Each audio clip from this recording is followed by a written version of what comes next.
miedos, los temores, cuando se van exacerbando se transforman en fobia. La fobia puede ser específica a algo, por ejemplo, la aracnofobia, miedo a las arañas, o la claustrofobia, miedo al encierro.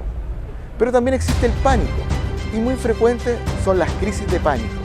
Las crisis de pánico tienen que ver con los trastornos de angustia o los trastornos de ansiedad, y se caracterizan por una sensación de muerte inminente. Es un terror que baja en el cuerpo porque uno se va a morir. Siente que el corazón se va a salir, tiembla, se eleva la presión arterial y se alteran varios parámetros de nuestro cuerpo. Por eso es tan importante aprender un poco de este tema y saber cómo enfrentarlo. Mi nombre es Guillermo Marcone, esto es Pronóstico Médico por Estudio Televisión.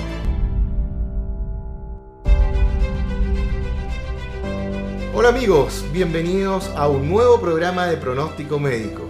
Hoy día trataremos una enfermedad, conversaremos sobre una enfermedad que está dentro de las índoles de la salud mental y que es muy frecuente, que es la crisis de pánico.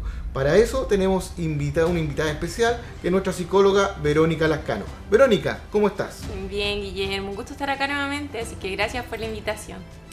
Verónica, para entrar ya en terreno con nuestro programa, ¿en qué consiste una crisis de pánico? ¿Qué es lo que es una crisis de pánico? ¿Podrías explicar un poquito cuáles son sus síntomas? Sí, la verdad es que es importante, ¿cierto?, que en estos procesos de aprendizaje con la comunidad vayamos entendiendo primero que las crisis de pánico son cada vez más frecuentes. Lo vemos en la consulta, lo vemos en nuestros vecinos en general. Antiguamente las crisis de pánico se daban mucho en población adulta joven, pero hoy día incluso vemos a niños con crisis de pánico, vemos a adultos mayores también con este trastorno. Y la verdad es que hay que entender que la crisis de pánico es una aparición brusca y repentina de un miedo muy intenso. Un miedo muy intenso que lo que nos produce, ¿cierto?, es una sensación inminente de muerte. Y esto es porque viene acompañado de síntomas que son súper graves desde el pensamiento, ¿cierto?, de la persona, que tienen que ver como las palpitaciones, la sudoración de las manos, el ahogo, la sensación del pecho oprimido, ¿ya? Por eso se relaciona tanto con la angustia. Y estos síntomas hacen que la persona en su pensamiento sienta que se va a morir o que va a perder el sentido de la realidad. En el fondo como un sentido de irrealidad, como me voy a trastornar, usa mucho la gente ese término. Así que eso es una crisis de pánico. ¿Cómo se puede generar, cómo se puede iniciar estas crisis de pánico? ¿Qué pasa en la persona que se empiezan a generar estas sensaciones, estos síntomas? Sí, la verdad es que, bueno, es importante entender que las personas comienzan primero con estos síntomas, con estas palpitaciones, sudoración fría en manos, presión en el pecho. Muchas veces viene acompañado de mareos, hay incluso personas que le dan parestesia a propósito de esto. Y en ese minuto, a propósito de esos síntomas surge esta sensación inminente de muerte, es decir, esto que me está pasando al parecer es un ataque al corazón, un preinfarto, y las personas muchas veces acuden de inmediato, ¿cierto?, al servicio de urgencia de los centros asistenciales. Tú hablaste de parestesias. ¿Qué es lo que son las parestesias? Bueno, es cuando las personas comienzan en cualquier zona de su cuerpo, ¿cierto?, a perder la sensibilidad de lo que es el tacto, ¿ya? Entonces, muchas veces es muy común parestesias en el rostro. ¿Ya? Hormigueo, ¿cierto? O una zona de la cara, donde la gente comienza a pasarle esto. Acá en la zona yo he visto muchas parestesias en adolescentes. Eso a mí me ha llamado harto la atención. ¿Hay alguna edad, Verónica, que las crisis de pánico golpeen más fuerte? ¿O se da en todas las edades? ¿Cómo es la experiencia? ¿Cómo es lo que tú has visto? Sí, la verdad es que es importante decir que acá en la zona, hoy día las crisis de pánico son transversales a los rangos etarios. O sea, tenemos niños con crisis de pánico, adolescentes, adultos y adultos mayores. Ya, pero la verdad es que los estudios que hay en Chile respecto al trastorno de pánico dan cuenta que en el rango etario de 20 a 40 años es donde se encuentra la mayor prevalencia. También es importante referir que las crisis de pánico se dan más en mujeres que en hombres, ¿ya? Y que muchas veces cuando hay un trastorno de pánico, si no se trata ya con algún tipo de terapia, podemos padecer depresión, ¿ya? Hay estudios que dicen que las personas acuden después de 5 años a pedir ayuda, ya cuando han padecido estos síntomas por mucho tiempo. ¿Hay alguna situación que desencadene una crisis de pánico? ahí es importante. Como yo decía al comienzo, es una sensación brusca, ¿cierto? Que aparece de manera brusca, pero muchas veces puede no tener gatillante, ¿ya? Puede aparecer mientras la persona va manejando, mientras el trabajador se encuentra en su puesto de trabajo, puede aparecer en una comida familiar, viendo una película en el cine, sobre un bus. Puede aparecer en un estado complejo de relajo y calma, como también puede aparecer frente a un momento de estrés importante, ¿ya? Lo que vemos más común es que aparezca frente a condiciones de estrés. Hoy día se habla mucho de cómo hay estudiantes, ¿cierto?, que padecen crisis de pánico en sus contextos de carga académica. Y eso pasa mucho porque hay una situación de mayor desgaste emocional asociado a ciertas situaciones. Pero se puede dar en ambos contextos. Vero, ¿y tiene alguna relación las crisis de pánico con la angustia? Sí, es importante decir que tienen una relación, pero son distintas, ¿ya? La angustia siempre va a acompañar a una crisis de pánico. Ya tenemos que entender que la angustia significa garganta cerrada o garganta oprimida, ya que esta sensación cuando nosotros estamos con muchas ganas de llorar, el pecho apretado, el pecho apretado, ¿cierto? Pero la crisis de pánico tiene angustia, está acompañada de angustia, pero la diferencia es que la crisis de pánico está acompañada por una sensación de muerte, de catástrofe. O sea, muchas personas se han terminado bajando de los buses, saliéndose del cine, y que yo siempre doy estos ejemplos que uno los escucha siempre en la consulta. Oye, ¿y con una persona con una crisis de pánico puede llegar a fallecer? Buena pregunta. ¿De verdad? Claro, buena pregunta. No. La verdad es que por una crisis de pánico nadie podría fallecer. Uno puede fallecer porque hay factores relacionados, ¿cierto?, a la salud de esa persona que pueden gatillar la muerte. Por ejemplo, hay personas que frente a una crisis de pánico su presión arterial aumenta y se eleva, de modo que si hay riesgo cardiovascular, por supuesto que puede haber... Se puede infartar. Claro, o sea, pueden pasar muchas cosas. Pero por sí misma, una crisis de pánico no permite la muerte de una persona. Sí, la persona siente que se va a morir. Y eso es lo terrible, porque es una patología que produce un desgaste tremendo en las personas. O sea, cuando vemos a personas que sufren cierta crisis de pánico, nos refieren, es lo peor, no se lo deseo a nadie, porque es sentir que te estás muriendo, ¿Y qué podríamos hacer nosotros, por ejemplo, los amigos, la familia, con estas personas, con estos amigos, con estos familiares que tienen y que sufren de esta crisis de pánico? ¿Cómo los podríamos ayudar? Sí, importante que si nosotros mejoramos la comprensión de las crisis de pánico, entendiendo que no son inventos de las personas, nosotros tenemos una cultura muy baja respecto a la salud mental, respecto a cómo ayudar, cómo contener, cómo dar un espacio de escucha, ¿cierto?, de acogida real, sostener en lo real. Desde ahí que los amigos, el entorno próximo, los colegios, todos debiéramos estar capacitados en estrategias de contención emocional. Eso es lo primero. Cómo yo soy capaz de dar en lo concreto la mano a alguien que está sufriendo una crisis de pánico y le ayuda a decir, yo sé que lo que estás sintiendo es terrible, pero no te vas a morir. O sea, darle el apoyo, el afecto, apoyo, ¿cierto? Yo sé que lo que estás sintiendo es horroroso, esto va a pasar.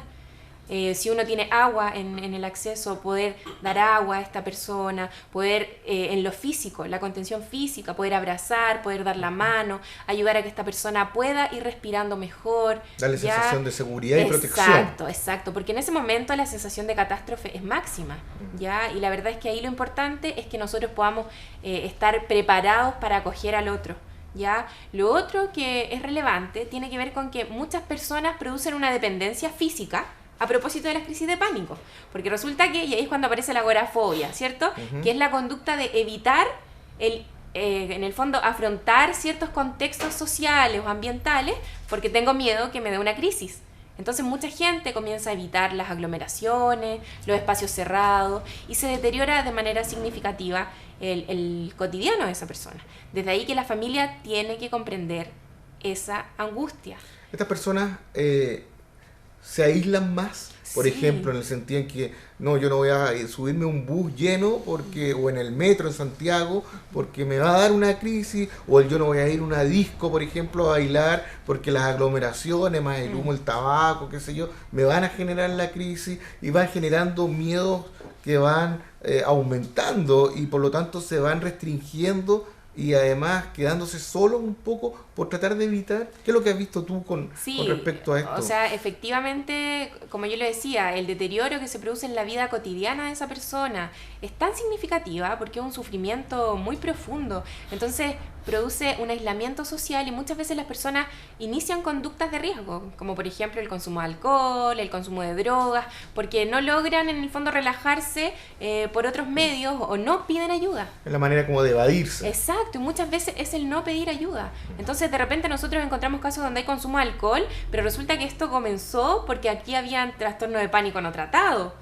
¿Ya? Y que muchas veces además con el consumo de alcohol o de sustancias se exacerba mucho más, ya las personas pierden el control de manera más continua. Entonces es importante que la familia pueda comprender que las patologías de salud mental y en especial la crisis de pánico requiere del apoyo familiar, del sostén emocional y de que en el fondo cuando alguien me diga no me quiero subir a ese bus lleno porque me puedo ahogar, no nos subamos.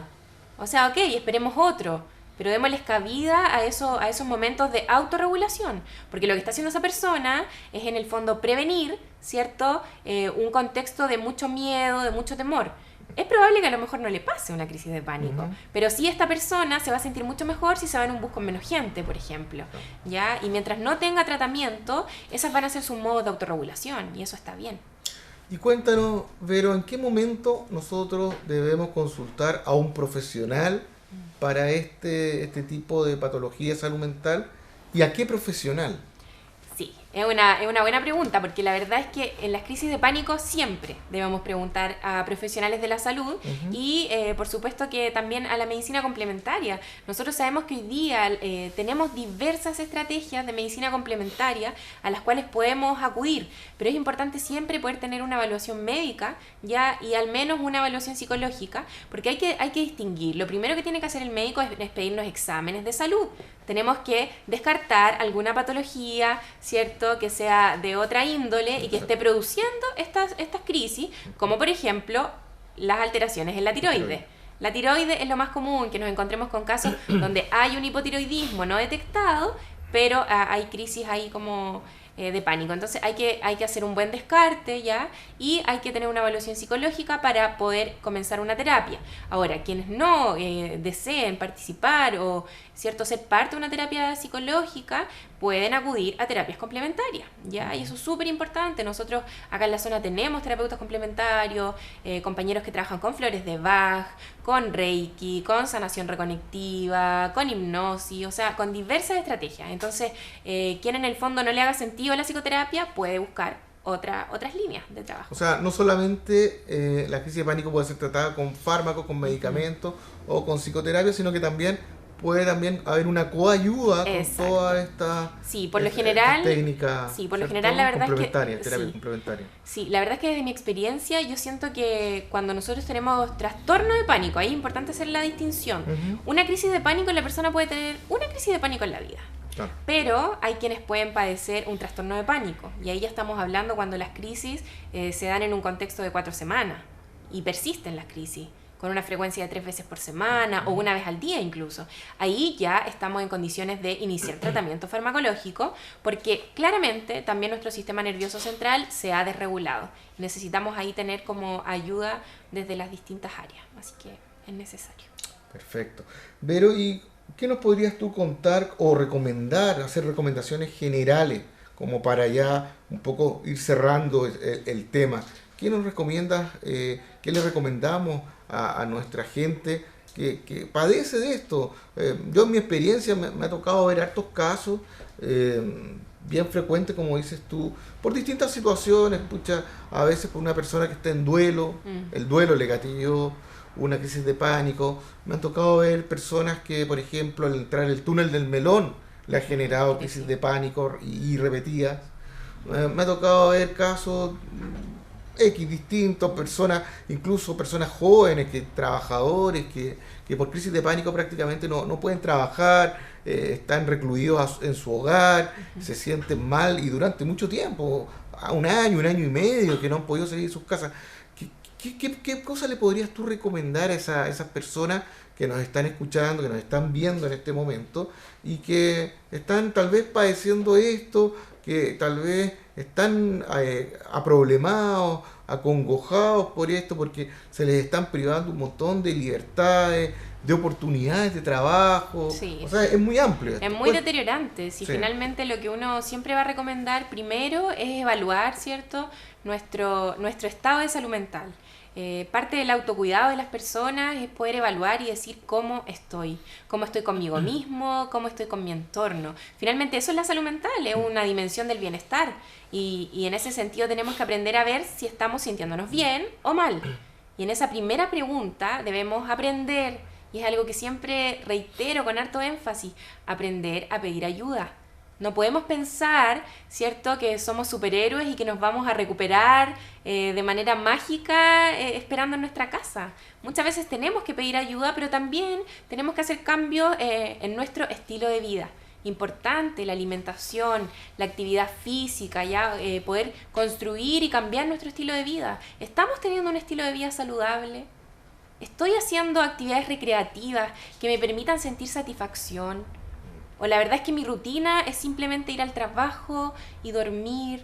De repente las personas me dicen, pucha, es que no tengo los recursos para poder hacer ciertas actividades. Bueno, pero podemos caminar, podemos subir el cerro, vivimos en una provincia preciosa, con territorios maravillosos que podemos recorrer, podemos ir en familia, con grupos de amigos. O sea, todo eso van a ser recomendaciones en pos del bienestar. El pedir ayuda a especialistas, ¿cierto? Siempre en los centros, de atención primaria y en el fondo de la forma que podamos ir solicitando esta colaboración. Bueno, Vero, nuestros tiempos se cumplieron. Yo te estoy muy agradecido por habernos acompañado, por habernos ilustrado en este tema que para mí es bien apasionante porque es un tema que es muy frecuente.